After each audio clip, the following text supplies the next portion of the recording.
The foundation of Europe's highest skyscraper, currently under construction in Russia's St. Petersburg, has been awarded a Guinness World Record for the largest continuous concrete pour. Welcome back to the channel.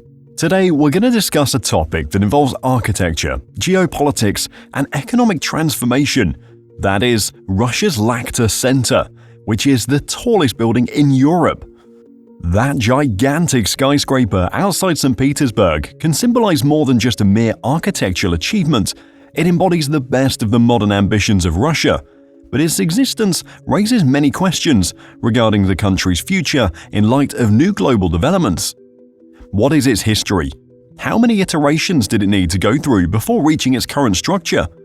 And what can be the economic influence of the current war in Ukraine and international sanctions on the Russian economy and projects like Lakhta Center? Most people associate Russia with vast snowy expanses, rich cultural heritage, or else very characteristic structures like the onion domes at Moscow's St. Basil's Cathedral. Such lists are occasionally topped by giants in terms of skyscraping ambition. Russian architecture long claimed grandeur, reminiscent on those monumental Soviet-era monoliths or the flashy palaces of the Russian Empire. So what led Russia, a country known for its unique and distinctive architectural style, to build Europe's tallest skyscraper?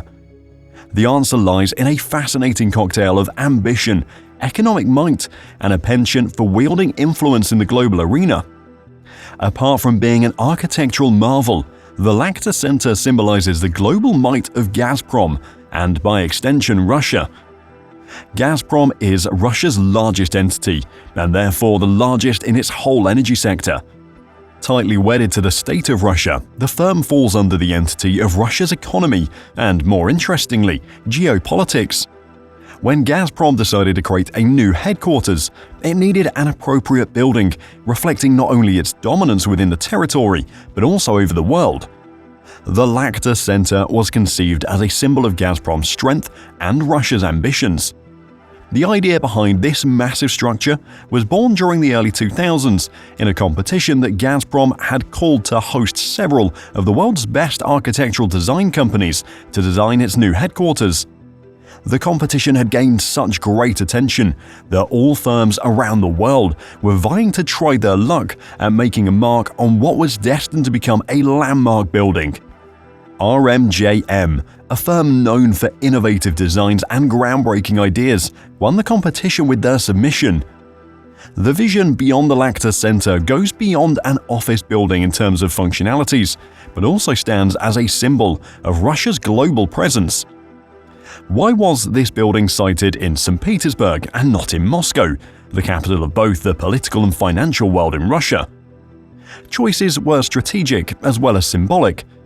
St. Petersburg, often referred to as Russia's window to the West, has always held significant historical importance. Founded by Peter the Great, it came to be Russia's gateway to Europe, signifying the modernization of the country and its ties to the Western world.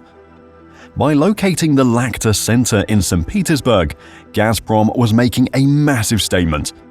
This building would join a link between its historical legacy and modernity, while connecting Russia's glorious past with its future aspirations. Located 12 kilometers from the historic center of St. Petersburg, the Lakhta Center was to be a flagship development project for the new business district, transforming what was once an undeveloped area into a business and trade hub. This contributes to the broader city plan of turning it into a more contemporary city and attractive to international trade and investments. And now let's talk about its construction itself. Lakhta Center is indeed an absolute engineering masterpiece. 462 meters high, about 1,516 feet. Among the tallest buildings in Europe, it stands out even above the Shard in London and Commerzbank Tower in Frankfurt, to say nothing of the Empire State Building in New York. Its height is even more than 3 times that of the next tallest building in St. Petersburg, which really explains just how humongous the scope of this project is. The twisted design of the building is both functional and symbolic. Inspiration for the form came from the 17th century Swedish fortification called Nyenchans, built on the land that is now St. Petersburg. This twisting form plays a very vital role in stabilizing the skyscraper, as disruption of wind loads is a major problem for any structure at this height. This structural characteristic eliminates the need to place traditional dampening systems, which is essential for most skyscrapers to prevent swaying. Constructing the Lakhta Center was no small feat. The building contains the largest volume of glass ever used in a high-rise structure, with over 16,500 curved panes. The foundations of the Lakhta Center required a world record-setting concrete pour of 20,000 cubic meters over 49 hours, surpassing even the Burj Khalifa's foundation in Dubai. Inside the Lakhta Center houses a mix of offices, including Gazprom's headquarters, as well as public spaces like a sports center, shops, restaurants, and a planetarium. However, the story of the Lakhta Center doesn't end with its construction. This unfortunate war in Ukraine has significantly affected Russia's economy, which in turn affected Gazprom and other projects which include the Lakhta Center. After the invasion of Ukraine in 2022, the Russian Federation has experienced strict economic sanctions implemented by the world powers with the aim of crippling its economy. These sanctions have not been friendly to Gazprom at all, and the company is said to have lost $7 billion in 2022. Large-scale projects like the Lakhta Center have come under discussion in the light of such fiscal woes of the company and changing global energy scenario, where more and more companies are fleeing from Russia. Not only has the war been putting much pressure on Ukraine, but it has also alienated Russia from the rest of the world. Sanctions have been targeting the most fundamental sectors of Russia, which include finance, technology, and energy. Economic stability no longer seems easy to maintain by the Russian Federation. Gazprom used to be the leading global natural gas company, but it is struggling as European nations shift to lessen their reliance on Russian energy sources. This explains the changes of approach in Gazprom's strategies and possibly the future of its famous landmark, the Lakhta Center. The Lakhta Center was meant to be the anchor of a new modern district of St. Petersburg, planned to be accompanied by two more skyscrapers nearby, one reaching 500 meters and the other 700 meters. But with Gazprom's current financial struggles and the wider economic impact of sanctions, these plans might never materialize. Now, the Lakhta Center, that was once a vision to the everlasting dreams of the country, is no more a main attraction as the whole world seems to be shifting away from Russia. Its comparison with other European skyscrapers has made the Lakhta Center an outstanding achievement. The Shard in London is 310 meters, the tallest building in the United Kingdom, significantly shorter in height and comes nowhere near close to the Lakhta Center.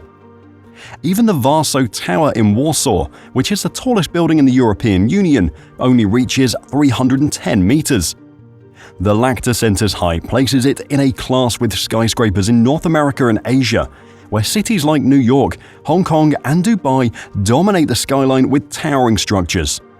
While New York has those groups of skyscrapers which are crowded, the same cannot be said for the Lakhta Center, because despite being tall, it is somewhat distant from the large population concentrations one would expect with such structures. This isolation is typical of new Russian business districts that have begun to appear in large cities as separate districts from the historic city center and traditional skyline. The Lakhta Center's future is further complicated by the global shift in urban design and development. The COVID-19 pandemic and the rise of remote work have led to declining office occupancy rates worldwide, prompting cities to rethink their urban planning strategies. The same thing is happening in areas like Canary Wharf, London. Developers now choose areas where one can work, live, and do business at the same location. Needless to say, it can be challenging for the Lakhta Center, designed primarily as an object of office space with additional facilities around it to adapt to these shifts. Moreover, the broader economic challenges facing Russia could affect the building's long-term viability. With international sanctions limiting access to capital and technology, and with many Western companies withdrawing from Russia, the economic conditions necessary to support such grandiose projects may no longer exist. Gazing into the future, the destiny of this Lakhta Center remains uncertain. Will it be a crowning jewel of a thriving new district in St. Petersburg, or a lonely reminder of days gone by of one's ambition? Only time will tell. Thank you for watching. If you like this video, please like, subscribe, and hit the notification bell for more such in-depth explorations of the world's most fascinating structures. Let us know your thoughts on the Lakhta Center and what role you feel it's meant to play in Russia's future, and add your comments below. See you in the next one.